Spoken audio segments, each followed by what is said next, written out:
All right, we are here, the grand finale of speed stacking. We are going to go through the entire cycle stack.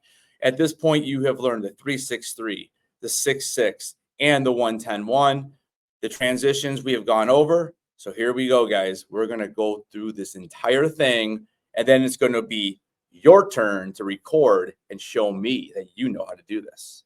We're starting off with the 3-6-3. Remember, always pick what side you want to start on, be consistent, and always go back to where you started before you downstack.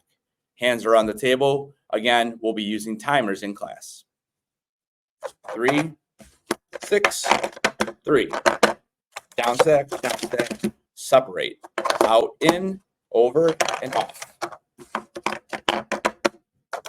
Don't forget, bring all those cups over. And that's it. If you have any further questions, leave them down in the comments and I'll get back to you guys. You can also message me over on Google Classroom. When you are done submitting your video, remember we're teaching this to like a first grader or a second grader who has maybe never really got through the entire cycle stack. So break it down for them, use some hints, and you may have different hints than I do. But you guys can do whatever you want as long as I can watch your video and know what I'm doing. Thank you so much, guys. Have fun, and I'll see you next time in class.